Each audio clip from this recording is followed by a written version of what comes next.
मंडळी, शैक्षणिक आणि सांस्कृतिक पंढरी असलेलं पुणे, विद्येचं माहेरघर म्हणून ओळखलं जाणारं पुणे, पेशवांची राजधानी पुणे, सध्याची देशातली एक महत्वाची मेगा सिटी म्हणजे पुणे.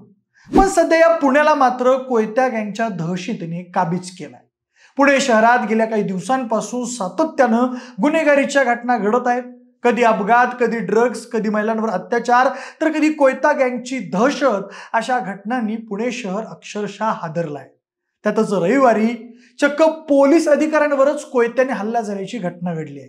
त्यामुळे पोलीसच जर सुरक्षित नसतील तर पुणेकरांनी कोणाकडे बघायचं असा प्रश्न निर्माण झाला आहे. पुण्यात रविवारी 2 तरुणांनी एका पोलीस अधिकाऱ्यावरच कोयत्याने हल्ला केला. त्यात रत्नदीप गायकवाड हे सहाय्यक पोलीस निरीक्षक जखमी झाले आहेत. या घटनेनंतर गायकवाड यांना तात्काळ रुग्णालयात दाखल करण्यात आलं होतं.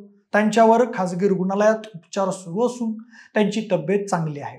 पण हा हल्ला झाल्यानंतर मात्र पोलिसांनी 12 तासाच्या आतच आपली सगळी चक्र फिरवली आणि त्या सराईत गुन्हेगारांना अटक केली. बरं, नुसती अटक केली नाही तर त्यांना अशी अद्दल घडवली की ते आता अख्ख्या जन्मात सुद्धा असं कृत्य करण्याचा विचार करणार नाही. नेमकं काय घडलंय, सहाय्यक पोलीस निरीक्षक रत्नदीप गायकवाड यांच्या सोबत पोलिसांनी आरोपींना कशी अद्दल घडवली, सगळंच सविस्तरपणे जाणून घेऊया. नमस्कार, मी प्रथमेश आणि तुम्हाला तर माहिती आहे आपला विषयच पाहिजे. तर बघा मंडळी, मिळालेल्या माहितीनुसार हडपसर वानवडी भागात ससानी नगर परिसरात रविवारी दुपारी 4 वाजायच्या सुमारास 2 दुचाकी चालकांमध्ये दुचाकी धडकल्याच्या कारणावरून जोरदार वाद सुरू होता.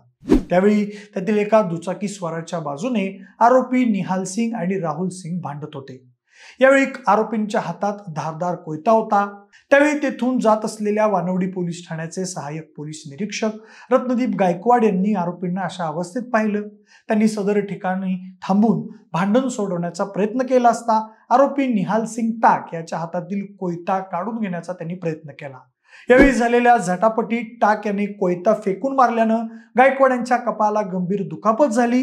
पोलीस अधिकारी रक्तबंबाळ झाल्याचं पाहताच आरोपी निहाल सिंग टाक आणि साथीदार राहुल सिंग भोंड हे तिथून पसार झाले. पोलीस उपायुक्त आर राजा यांनी लगेचच घटनास्थळी भेट दिली. तसेच पोलीस आयुक्त अमितेश कुमार यांनी सहाय्यक निरीक्षक गायकवाड यांची रुग्णालयात जाऊन भेट घेतली. गायकवाड यांनी रुग्णालयात असताना सुद्धा त्यांनी सर, मला लवकर बरं व्हायचं आहे, मला त्यांना पकडायचंय अशी कर्तव्यदक्ष हिंमत दाखवली. त्यामुळे सगळ्यांची छाती त्यावेळी अभिमानाने भरून आली. त्यानंतर मग पसार झालेल्या आरोपींना तात्काळ पकडण्याचे आदेश तपास पथकांना देण्यात आले. त्यानुसार अतिरिक्त पोलीस आयुक्त शैलेश बलकवडे, उपायुक्त निखिल पिंगळे, सहाय्यक आयुक्त सतीश गोवेकर यांच्या मार्गदर्शनाखाली गुन्हे शाखेच्या पथकानं टाक आणि भोंड यांचा शोध घेऊन त्यांची माहिती मिळवली. दोघे आरोपी सोलापूर परिसरात असल्याचं समजल्यावर सोलापूर पोलिसांना याबाबतची माहिती देऊन सोलापुरातील वरवडे टोल नाक्यावर या आरोपींना अटक करण्यात आली. पण मंडळी, या सगळ्यात महत्वाची बाब म्हणजे कोयता गँग मधील हे दोन्ही गुन्हेगार अल्पवयीन आहेत. एक अल्पवयीन गुन्हेगार हा 18 वर्षांचा असून त्याच्यावर एकूण 20 गुन्हे दाखल असून यात घरफोडी, वाहन चोरी, दरोडे, बेकायदेशीर शस्त्र बाळगणं असे अनेक गुन्हे दाखल आहेत. तर दुसरा आरोपी हा 19 वर्षांचा असून त्याच्यावर एकूण 14 गुन्हे दाखल आहेत. दरोडा, हत्यार जवळ बाळगणं, खुनाचा प्रयत्न, वाहन चोरी असे अनेक गुन्हे त्याच्यावर दाखल आहेत. मिळालेल्या माहितीनुसार या प्रकरणी पोलिसांनी गुन्हा दाखल केला असून निहाल सिंग मन्नू सिंग टाक राहणार तुळजाभवानी वसाहत हडपसर, राहुल सिंग उर्फ राहुल्या, रवींद्र सिंग भोंड हडपसर अशी या 2 आरोपींची नावं आहेत. पण पुणे पोलीस दलातीलच पोलीस निरीक्षकावर असा हल्ला झाल्याने पोलीस खात्याची आता बदनामी झाली आहे.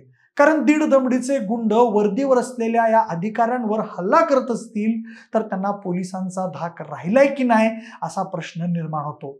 यामुळेच पोलिसांनी जसं काय आरोपींना अटक केली तशी त्यांना एक चांगलीच अद्दल घडवली. एका व्हिडिओमध्ये हे सराईत गुन्हेगार दोन्ही हात आणि पाय बांधून उड्या मारत चालताना दिसत आहेत. या व्हिडिओवरून पोलिसांनी त्यांना कशी अद्दल घडवली असेल याचा अंदाज येतो. पण मंडळी, या घटनेनंतर गुंडांवर पोलिसांचा धाक राहिला नाही का असा प्रश्न मात्र नक्कीच उपस्थित होतोय.